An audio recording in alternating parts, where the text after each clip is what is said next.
Good morning, students. Welcome to physics class.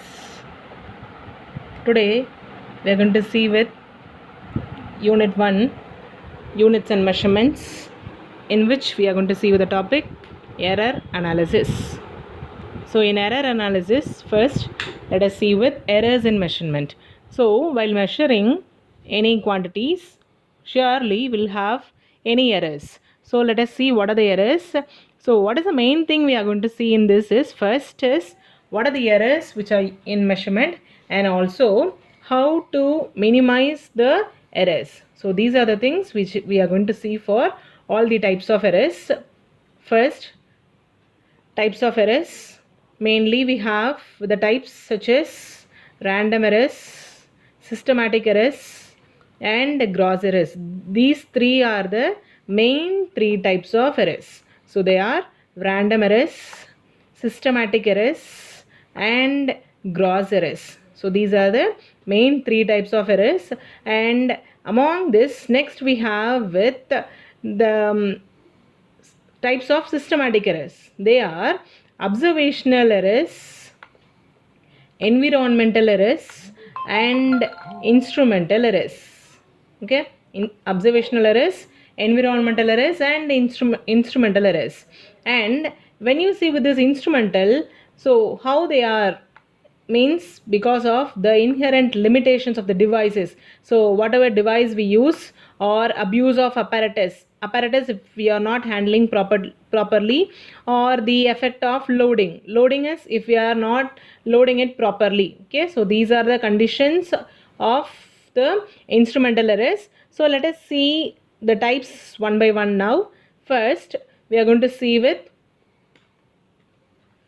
systematic errors. So among the systematic errors we have many types. So why is the systematic errors caused is because of the system or the instrument. So the systematic errors is mainly due to the instrument which is being used. Okay, next is we have with, so this is the systematic errors. So we are going to have the system or the arrangement. See in this. So this is being kept slantingly, and this is being kept in the vertical manner. So we are going to see in the systematic errors how the position of the apparatus should be so that it is correct. So next we have here the instrument. So instrumental error. So in this instrumental error, if the instrument is not calibrated properly, then the final reading causes faulty. So it is not calibrated properly means calibration, you know very well, the divisions. So if the division is not proper, then what happens? That leads to the error that is called as instrumental error. So this is one type of systematic error. So systematic error, system, because of the system, that is the instrument. So instrumental error, if the instrument is not proper, we'll have this instrumental error. Okay, next we have the instrument is not calibrated properly at the time of manufacture. So this is this instrument during the manufacture, if it is not been calibrated properly, then the system will have the instrumental error. So during the time of manufacture, it is not calibrated properly. Then the next condition is, if the instrument is made with a meter scale whose end is worn out. So if you are having if we are going to use a meter scale, and if its end is worn out is if it is broken, or if it is not proper, then what happens? The results will have these types of errors, that is called as instrumental errors. Okay, and next is how to minimize this. So we can minimize it only by choosing the instrument properly. So only if we are choosing the instrument correctly, we will be able to minimize these types of errors. So this is about instrumental errors. So next we have imperfection in the experimental techniques. That is, consider this apparatus. This apparatus, I think you have seen already. This apparatus is also called as a calorimeter. Okay, so in this calorimeter, if it is not used properly, or if it is there is some imperfection in this, that leads to the imperfection in the experimental techniques. So we'll just see with this what it is. Imperfection in the experimental techniques or the procedure. These errors arise due to the limitations in the experimental arrangement. So if the experimental arrangement while you are performing, there will be some limitations. Example, while performing the experiments with the help of calorimeter. So if you are using a calorimeter, so as I have told you, as I have just shown you with a calorimeter, if there is no proper insulation, so if it is not been insulated properly, what happens? Insulation is a main thing, because of that only the heat enters or leaves the system. Okay, so in this calorimeter, if there is no proper insulation, what happens is there will be radiation losses. So this radiation losses will lead to the imperfection in the experiment. So we are using, just as an example, we are using a calorimeter. In this calorimeter, if there is no proper insulation, if it is not been insulated, there is a radiation loss. That radiation loss will lead to this imperfection in the experimental techniques. Yes, so this results in the errors, and to remove this, necessary correction has to be applied. So what is the necessary correction we can apply here is, we have to use the instrument properly. If you are not using the instrument properly, then what happens is that leads to the imperfection. Okay, so this is about the imperfection in the experimental techniques. So next we have next topic is the personal errors. So as the heading says, it is about the personal. Personal is each and every individual. It is due to the individual performing the experiment. So whoever is doing, if there is any default in the individual, that leads to the personal errors, and this is due to the incorrect initial setting up of the experiment. So initially, if it is not been set up properly, that leads to the personal errors. Okay, then carelessness of the individual, incorrect initial setting up. So initially, if it is not set up properly, then the next is carelessness. If suppose we have to place it in a correct position, if that person is not placing it in the proper way, that is due to what? The carelessness of the individual. If suppose positive and negative is being connected wrongly, that also leads to the carelessness of the individual. So that all comes under this personal errors. This can be minimized. How it can be minimized? Only when the observer is careful in doing the experiment. Each and every individual has to be alert, or they should be careful in doing the experiment. Only then the personal error can be minimized. Okay, so this is about the personal errors. So long we have seen with the systematic errors which includes instrumental errors, then imperfection in the experimental techniques, then the personal errors. Now then the next one is, so this is the personal error. So each and every individual, if they are performing, each one has to be careful while doing the experiment. Next we have with the next type, that is called as errors due to the external causes. So external causes which includes temperature, humidity and the pressure. Okay, so the external causes is temperature, humidity and the pressure. So these are all the external causes.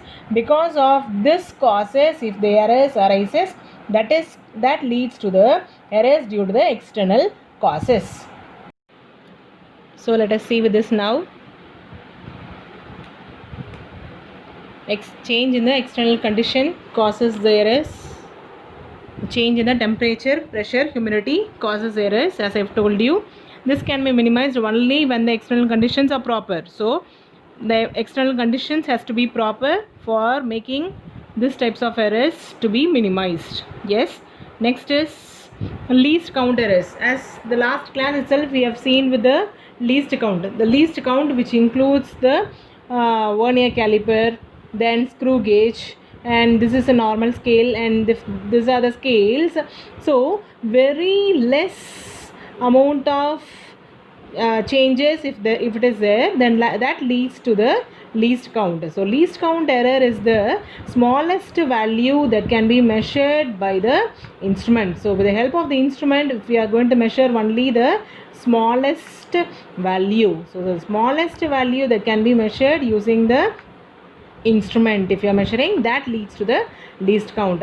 The instrument's resolution is a cause of the error. So resolution is how it is, either it is being resoluted in terms of 5 or 10, whatever it is, that leads to this type of errors, and this can be minimized. How it can be minimized is, it can be minimized only with the help of the high precision instrument. So we have to use an instrument which is of high precision, which is of no changes in the values. If we are using that, that will minimize these types of least count errors. So this is about the least count errors. Then next we are going to see about what is a random errors. So random errors is which occurs in the random manner. So it arises due to the random and unpredictable variations in the experiment conditions like pressure, temperature and all that.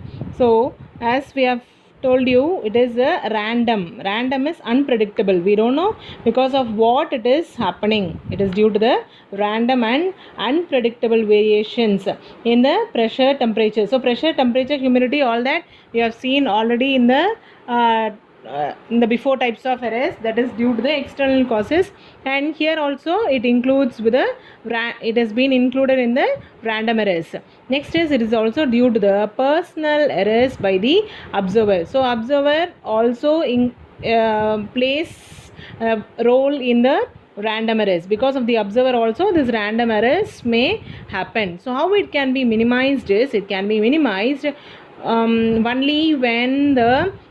only by taking with a mean value. So if we take the mean value, only then we can able to know with the correct value of this random errors is also called as a chance errors. So chance means there may be chance of happening or it cannot happen. So that is the random errors. So random errors which is being caused due to the unpredictable and random manner. Okay, so this is a random errors, and in this, if we are going to have, let A1, A2, A3, etc. up to AN be the readings, then the arithmetic mean is adding all the term and dividing by n. As we know that here the terms are A1, A2, etc. up to AN. Here I have written with A1 for 2 times, just cancel with this, only one A1 here. So let A1, A2, etc. up to AN be the readings. Arithmetic mean. So mean value, you know that if we have 2 values, then divided by 2. If we have 3 value, then divided by 3. But we are having with the n values here, so we are going to divide by n in this. That gives your mean value, or this can also be written as summation of, because we have the term till n terms. So that can be written as summation of I is equal to 1 to n into ai. This includes all this, summation of this. So we have written here, and we have a separate term here which is n, and that can be written as 1 by n. So 1 by n into summation of I is equal to 1 to n into ai. So using this we can find the mean value, so that we will be able to just reduce with the random errors. Okay, so these are the some examples of random errors. So this can be neither 25 nor 26. So this is a normal scale, but here we are going to measure. So this is a measurement. So see in this, so it is between 25 and 26. So this can be taken as either 25 or 26. So that is the random error. And next is, we are going to count all this, and there can be also missing of any 1 or 2 values. So see in this, here there are no values. Here if you see, we have the 4 values. Next 1, 2, 3, 4 and 5 values. So this value has been missed. So there can be also some missing of the values. Okay, So how we get with the observed score? So observed score is the total. So that is due to the true ability plus the random error. So whatever the random error is happening and the true ability, that gives your observed score. So this also comes under the random errors. So see that one person is standing here and looking in the correct way. Suppose if the person is standing at the top and looking at this like this, he can either view at either the point which is above him or also the point below him. He won't be knowing where he is looking. He can either focus on these 2 points, but only the correct way is look in the center point. Okay, so this all comes under the random errors.